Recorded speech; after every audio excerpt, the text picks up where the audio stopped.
ফালে যদি বন ধ্বংসযজ্ঞ চলি আছে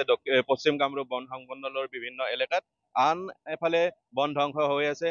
ৰাষ্ট্ৰীয় ঘাইপথ সম্প্ৰসাৰণৰ নামত। আৰু মই আজি বৰ্তমান উপস্থিত আছো ছয়গাঁৱৰ যি বিভিন্ন এলেকাত ইতিমধ্যে ৰাষ্ট্ৰীয় ঘাইপথ সম্প্ৰসাৰণৰ নামত বৃহৎ বৃহৎ গছসমূহ আচলতে এনেদৰে কাটি তহিলং কৰা হৈছে। মই মোৰ সহযোগীক দেখুৱাবলৈ অনুৰোধ জনাইছো আচলতে কেনেধৰণে আচলতে যিসমূহ ৰাষ্ট্ৰীয় 17 নম্বৰ ৰাষ্ট্ৰীয় ঘাইপথৰ ওচৰত যিসমূহ বৃহৎ বৃহৎ গছ আছে, সেই গছসমূহ আচলতে কেনেধৰণে কাটি পেলাই ইতিমধ্যে তহিলং কৰা হৈছে। আৰু যি সময়ত আচলতে বন ধ্বংসযজ্ঞ পাহাৰত চলি আছে আৰু সেই সময়তে এনেদৰে আচলতে বিভিন্ন অঞ্চল 17 নম্বৰ ৰাষ্ট্ৰীয় ঘাইপথৰ ছাইডত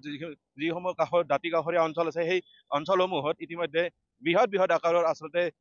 গছ কাটি তহিলং কৰা হৈছে। আৰু আমি প্ৰকৃতি প্ৰেমীসকলে কৈছে যে আমাক উন্নয়ন লাগে বা আমাক ৰাষ্ট্ৰীয় ঘাইপথ লাগে, কিন্তু সেই বিকল্প ব্যৱস্থা নকৰি আচলতে এনেদৰে বিভিন্ন ধৰণৰ এই বৃহৎ বৃহৎ গছসমূহ কিয় কাটি তহিলং কৰা হ'ল, সেয়া এক ডাঙৰ ৰহস্য হৈ পৰিছে। আৰু এনেদৰে আচলতে যদি অন্য এতে পাহাৰৰ যিসমূহ গছ আছে, সেই গছসমূহ কাটি তহিলং কৰা হয়, আনফালে যি 17 নম্বৰ ৰাষ্ট্ৰীয় ঘাইপথৰ এই ৰাষ্ট্ৰীয় ঘাইপথ সম্প্ৰসাৰণৰ নামত এনেদৰে গছসমূহ কাটি তহিলং কৰা হয়, সেই আচলতে এই ক্ষেত্ৰত যে এক মৰুভূমিত পৰিণত হ'ব এই ঠাইসমূহ, সেয়া লক্ষণীয় হৈ পৰিছে। আৰু মই মোৰ সহযোগীক দেখিবলৈ অনুৰোধ জনাইছো আচলতে এই ঠাইডোখৰতে আচলতে বৃহৎ বৃহৎ প্ৰকাণ্ড প্ৰকাণ্ড গছ আচলতে আছিল, আৰু এনেদৰে আচলতে কাটি তহিলং কৰা হৈছে। মই এটা ইতিমধ্যে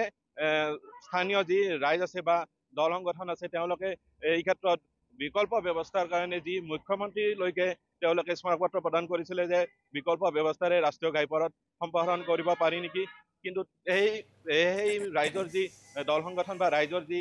স্মাৰকপত্ৰ হয়, সঞ্জয় কলিতা এই মুহূৰ্তত আপোনাক ধন্যবাদ জনাইছো। কেন্দ্ৰীয়